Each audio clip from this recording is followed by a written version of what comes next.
Assalamualaikum warahmatullahi wabarakatuh. Bismillah, alhamdulillah, wassalatu wassalamu ala rasulillah wa ala alihi wa sahbihi wa mawala. Asyhadu an la ilaha illallah wa asyhadu anna muhammadan abduhu wa rasuluh. Allahumma shalli wa sallim ala sayyidina Muhammad wa ala sayyidina Muhammad. Pada pertemuan kali ini saya akan menyampaikan pengantar ilmu faraid atau waris ya. Tentu ini mendasarkan pada ayat Al-Quran, hadis dan fikih, serta dikombinasikan dengan aturan yang positif berlaku di Indonesia. Aturan yang berlaku di Indonesia itu dikenal dengan namanya KHI ya, Kombinasi Hukum Islam. Mengapa ini perlu saya sampaikan? Karena ini prakteknya dipakai secara positif ya. Dalam arti kalau memang ada kasus atau sesuatu yang perlu dipermasalahkan di peradilan, maka hakim agama juga mendasarkan pada kombinasi hukum Islam. Jadi waris itu ya distribusi kekayaan keluarga ya, dalam arti Islam telah mengatur bagaimana peralihan kekayaan dalam keluarga itu jika seseorang meninggal dunia. Peralihan kekayaan itu sebelumnya perlu kita ketahui, di samping namanya waris ya, ada namanya wasiat ya, ada namanya hibah. Kalau waris itu adalah jika ada orang meninggal dan punya harta syaratnya, dan punya harta, maka hartanya itu dibagi kepada yang berhak, maka itu berlaku hukum waris ya. Kalau wasiat adalah pesan wasiat seseorang terkait dengan hartanya. Dalam hal ini kita kaitkan harta karena kita membahas tentang harta. Wasiat itu pesan seorang ketika masih hidup mengenai hartanya setelah dia meninggal. Jadi waris dan wasiat kesamaannya adalah sama-sama dibagikan seketika meninggal. Tapi kalau waris tanpa berwasiat itu sudah wasiat dari Allah. Tapi kalau wasiat adalah melalui seorang tersebut berwasiat atas hartanya ya. Sedangkan hibah adalah pemberian, bisa dari orang tua pada anak, atau orang tua pada saudara, atau pada siapapun ya. Tapi ini yang sering terjadi adalah orang tua pada anak. Misalnya orang tua membelikan anak sepeda motor, membelikan rumah anak yang sudah menikah, itu hibah. Jadi pemberian seseorang yang masih hidup. Kadang-kala orang rancu mengatakan itu waris ya, padahal itu hibah. Pemberian seseorang yang masih hidup kepada orang lain, apakah anaknya, cucunya, itu adalah hibah kalau diberikan oleh orang tersebut ketika masih hidup. Meskipun sering dirancukan dengan waris ya. Nah, ini adalah pengertian dasar, dan ini nanti punya efek atau implikasi yang tentu beda. Kalau hibah, misalnya seseorang punya anak laki-laki perempuan, masing-masing diberikan rumah senilai 1 miliar, sama, itu boleh hibah.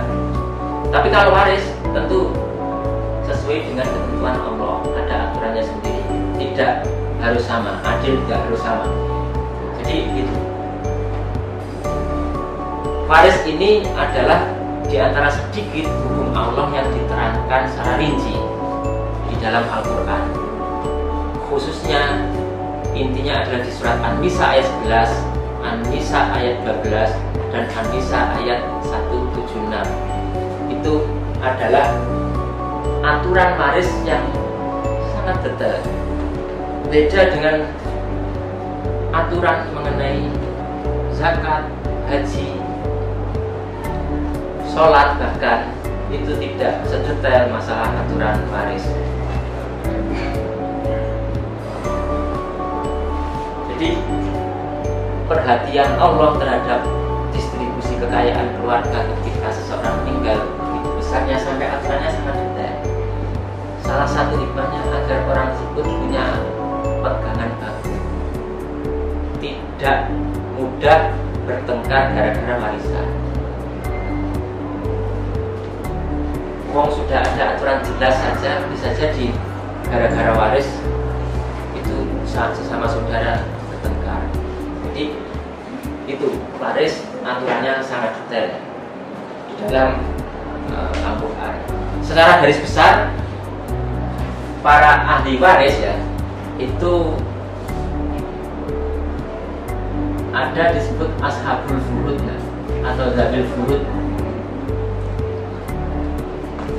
Ada namanya asobah ya. Ada namanya zabil arham.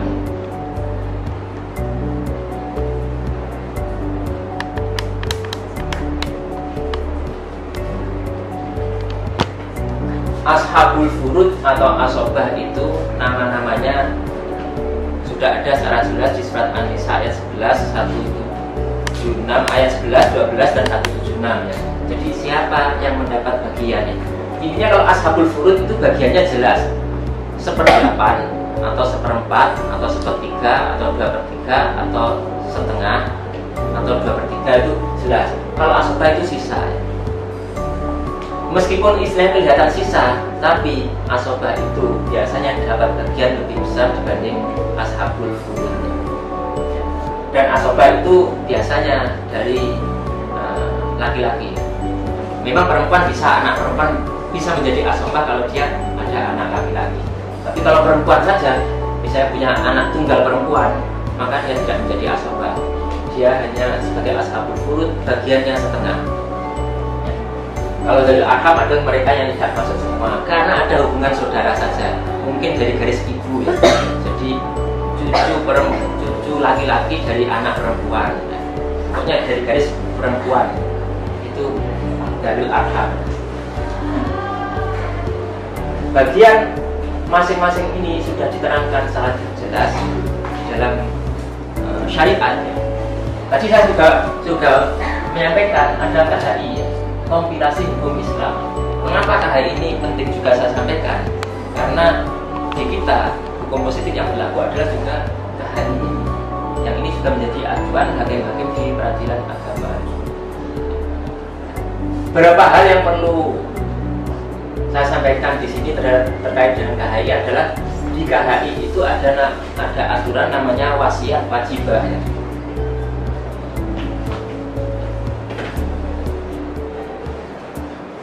Wasiat wajibah ya. Wasiat wajibah adalah wasiat yang terkait dengan harta terhadap anak angkat. Dalam arti jika seseorang mengadopsi anak, memang di Islam tidak dikenal lembaga tabani atau adopsi anak ya. Dalam arti adopsi yang menghilangkan nasab, menghilangkan hak kewajiban anak. Tapi kalau ngopeni atau memelihara anak itu boleh silakan. Dan itu diakui di kita. Maka kalau dia punya semacam akta atau bukti otentik sebagai anak angkat, maka dia berhak memperoleh wasiat wajibah. Jika orang tua angkatnya meninggal, maka dia berhak memperoleh bagian 1/3 maksimal, meskipun orang tuanya tidak berwasiat. Itu ada di KHI ya. Kalau di fikih, Quran atau Sunnah terkait itu tidak ada. Karena apa? Prinsipnya Islam tidak mengenal anak angkat. Tapi pada prakteknya di kita adalah mengenal memelihara atau mempunyai anak angkat ya. Selama tidak menghilangkan garis keturunan nasabnya, selama hak kewajiban anak angkat terhadap keluarga saudaranya tetap ada, tidak putus, maka boleh-boleh saja. Itu yang KHI terkait wasiat wajibah. Yang kedua adalah ahli waris pengganti. Ahli waris pengganti.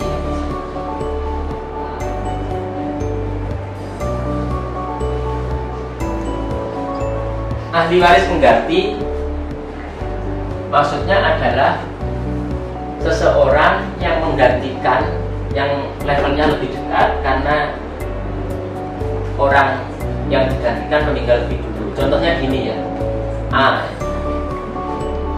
ini meninggal punya anak ya, misalnya ini B sama C, ini punya anak D, ini punya anak B misalnya. B meninggal tahun misalnya 2015. Menurut aturan fikih, jika B meninggal, maka hartanya jatuh pada yang garis ke atas maupun garis ke bawah. Jadi jatuh ke ini sama ke ini. Kalau ini punya istri, tentu ke istri, orang tua sama anak. Jadi ketika ini meninggal, hartanya dibagi untuk istrinya sama anaknya serta orang tuanya. Ini misalnya tahun 2017 meninggal. Prinsipnya di fikih faraid, ahli waris yang lebih dekat menghalangi yang jauh. Dalam arti C ini karena anak, maka D terhalang tidak memperoleh warisan. Karena ini meninggalnya lebih dulu, maka warisannya jatuhnya ke sini. Ini sudah yatim, tidak dapat warisan, maka di KHI dikenal namanya ahli waris pengganti. Ini dapat menggantikan kedudukan orang tuanya. Meskipun ini laki-laki, kalau orang tuanya perempuan, maka bagian perempuannya itu bukan karena laki-lakinya, karena dia hanya menggantikannya. Jadi di KHI, maka ahli waris pengganti tetap dapat bagian. Dan ini saya kira adalah suatu hal yang positif atau baik bagi ahli waris. Karena apa? Kasihan, dia sudah yatim, hartanya sudah dibagi ke kakek atau neneknya. Ketika kakeknya meninggal, hartanya jatuh ke pamannya, dia gak dapat, kan kasihan. Ini namanya ahli waris pengganti. Itu beberapa hal yang ada di KHI yang dalam pengantar ini bisa saya sampaikan ya. Demikian sekedar mengantar ilmu faraid atau mawaris ya. Semoga dapat menjadi pegangan, karena sesuai dengan hadis Rasulullah, ilmu yang pertama hilang adalah ilmu faraid. Dan ini adalah hukum Allah yang harus kita laksanakan. Betapapun mungkin ada orang yang merasa tidak dapat bagian, tidak sama, menganggap itu kurang adil.